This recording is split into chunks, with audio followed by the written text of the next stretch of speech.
নমস্কার বন্ধুরা, Bengali foods with রাখি চ্যানেল থেকে সকলকে স্বাগত। আমি আজকে আবার চলে এসেছি। আজকে রান্না করব আমি বাঁচা মাছ। এই বাঁচা মাছগুলোকে ভালো করে ধুয়ে আমি লবণ হলুদ মেখে রেখে দিয়েছি। একদমই সাধারণভাবেই রান্না করব আজকে। তো কড়াইতে তেলটা দিয়ে দিই।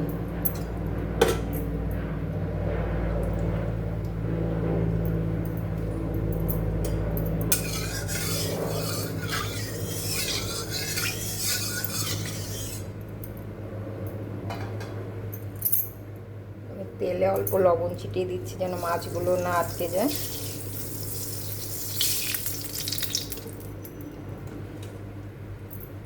আমি এখন একটা একটা করে মাছগুলো ভেজে উঠাবো।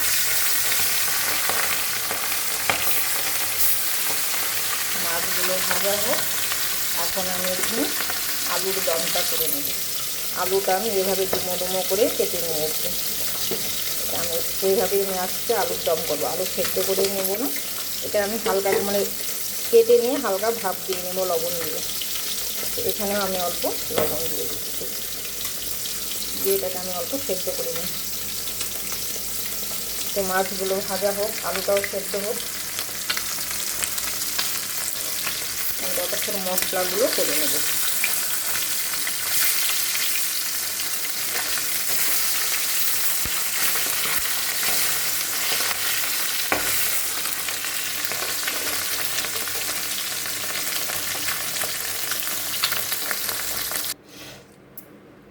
মাছগুলো সব ভাজা হয়ে গেছে। তো আমি সেই তেলে একটু জিরে ফোড়ন দেবো, গোটা জিরে।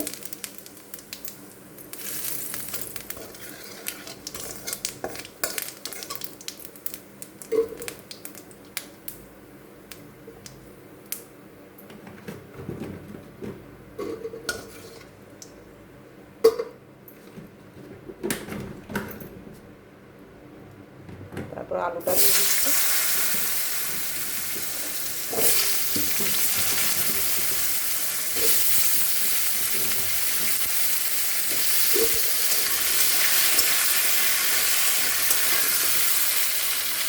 আলুটা ভাজা হোক, এখানে দেখলাম আলুগুলো সেদ্ধ হয়ে গেছে।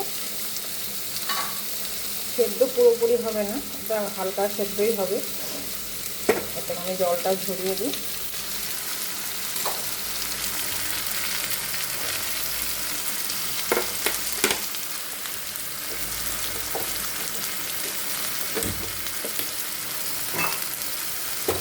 কড়াইতে বসে দিলাম, এখানে আলুর দমটাও করে ফেলবো।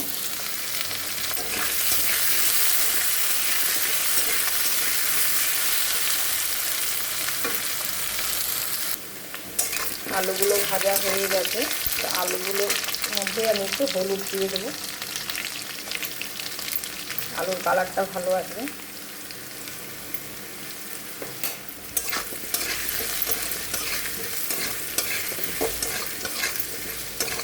একদম সাদামাটা বাঙালি রান্না।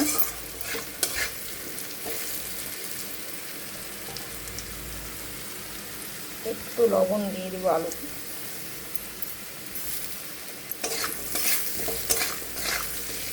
লবণ হলুদ দিয়ে ভাজলে ঝোলে আলুটা খেতে ভালো লাগবে। তো আমি এখানে এখন মশলা দিয়ে দেবো। এটা হলো পেঁয়াজ আর টমেটোর বাটা।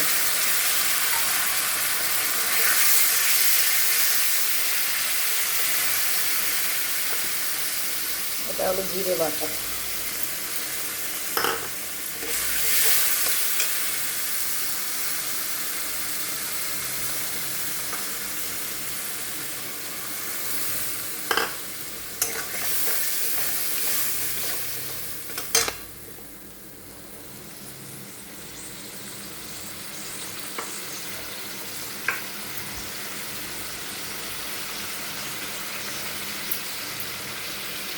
এটা হলো কাঁচা লঙ্কা আর আদা বাটা।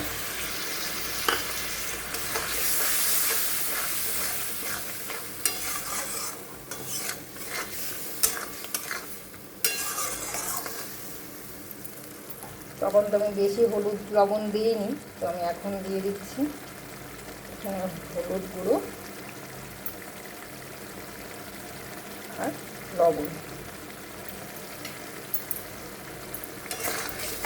একটা মশলাটা ভালো করে ভাজা হোক, ততক্ষণ আমি এখানে ওই দমের আলুগুলোকে ভেজে নেব।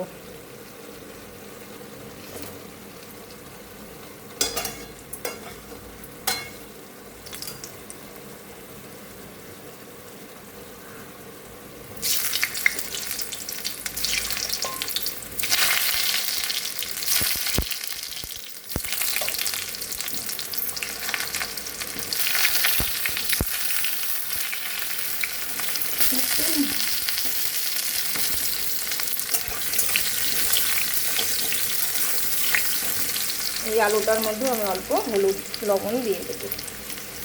হলুদটা একটু পরে দেব, লবণটা দিয়ে আমি ভেজে নিই আলুটা। এখানে মশলা আরও ভাজা হবে।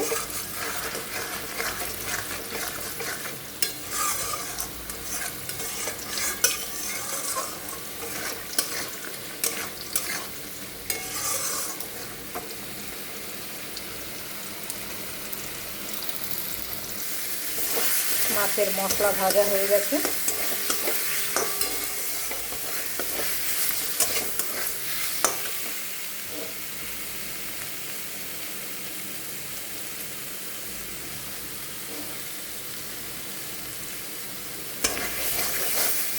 এখানে আলুগুলো ভাজা হয়ে গেছে, এখন কি সুন্দর লাল করে আলু ভাজা হয়ে গেছে। এখানে আমি অল্প 1 চিমটি হলুদ দিয়ে দেবো, তাহলে আলুর কালারটা ভালো থাকবে।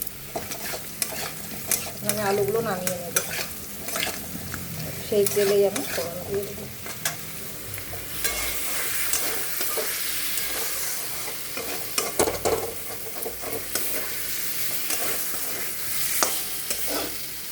আমি গরম জল করে রেখেছিলাম, গরম জল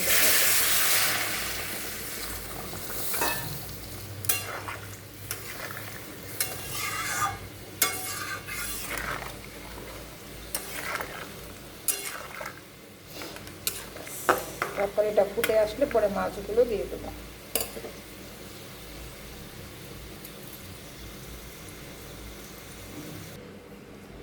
আলুগুলো উঠিয়ে নিলাম, এখন সেই তেলে গোটা গরম মশলা জিরে ফোড়ন দিয়ে দিলাম। মশলা হালকা লাল হয়ে আসুক।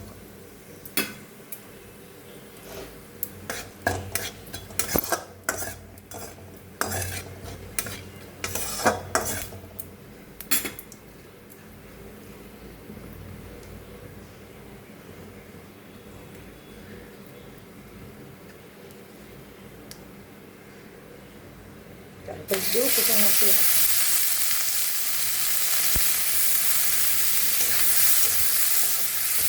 পেঁয়াজটা হালকা ভাজা হোক, তখন আমি মশলাগুলো রেডি করে নিই। এখানে ঝোলটা ফুটে গেছে, তো এখন আমি মাছগুলো দিয়ে দেব।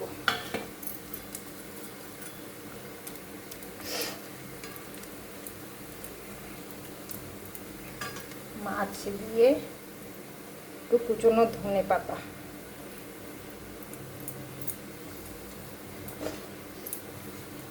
এটা একটুখানি জাল হোক আর একটু, তখন আমি এখানে পেঁয়াজের কালারটা লাল হয়ে গেছে, এখানে আমি পেঁয়াজ বাটা, লঙ্কা বাটা, সামান্য একটু জিরে বাটা আর আদা বাটা দিয়ে একটা মশলাটাকে ভালো করে কষিয়ে নেব। সামান্য লবণ আর হলুদ।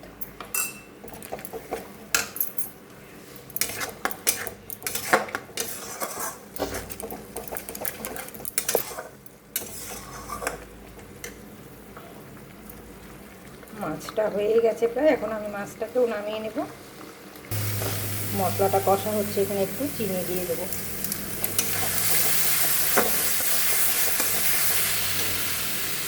আর অর্ধেক টমেটো বাটা।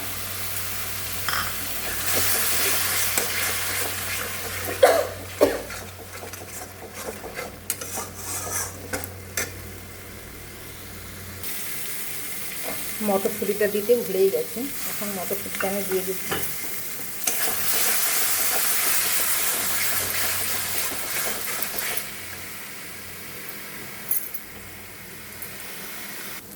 মশলাটা ভালো করে ভাজা হয়ে গেছে, তো আমি এখন এখানে আলুগুলো দিয়ে দেব।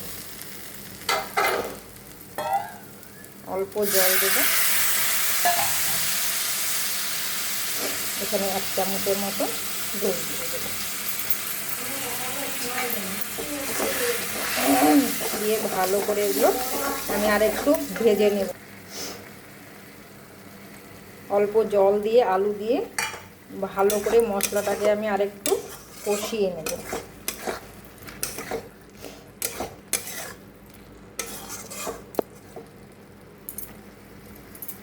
গ্যাসটা হালকা আঁচে আছে, কারণ আমি 1 চামচ দই দিয়েছি, ওই জন্য হালকা আঁচে আমি আলু দিয়ে সব কিছু দিয়ে ভালো করে কষিয়ে তারপর গরম জল দেব।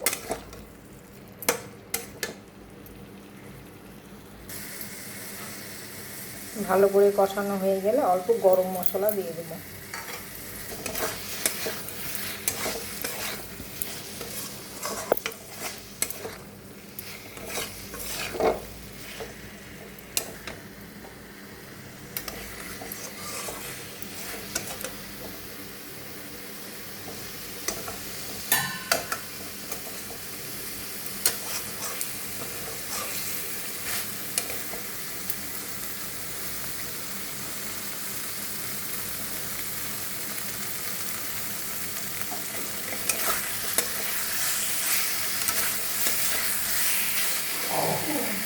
মশলা কষানো হয়ে গেছে, এখন গরম জল দিয়ে দিচ্ছি।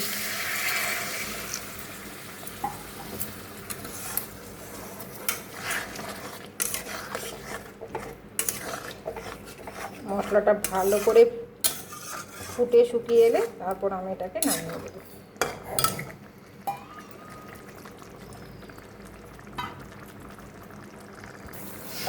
আলুর দমটা প্রায় হয়ে এসছে, এটা আরও শুকোবে, আরও তেল ছেড়ে দেবে, তারপর আমি এটাকে নামাবো। এখন আমি এখানে 1 চামচের মতো একটু ঘি দিয়ে দেবো।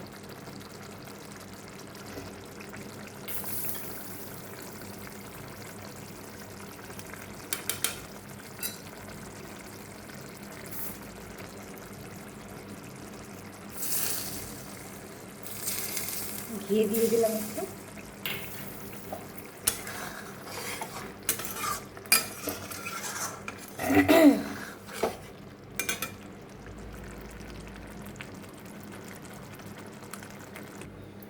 আমি নামিয়ে নিয়েছি আলুর দম। আলুর দমটা একদম শুকনো শুকনো করে নিয়েছি। এটা যে কোনো রুটির সঙ্গে কি ভাতের সঙ্গে সবভাবেই ভালো লাগবে এই আলুর দমটা। আর হলো এখানে আমার মাছের ঝোল তো আগেই হয়ে গেছে। এই হলো আমার আজকে রেসিপি। তো কেমন লাগলো? সাধারণ, একদম সিম্পল সাধারণ বাঙালি রান্না। যদি ভালো লাগে অবশ্যই কমেন্ট করে জানাবেন, আর ইউটিউব থেকে দেখলে অবশ্যই সাবস্ক্রাইব করে দেবেন, আমার পাশে থাকবেন।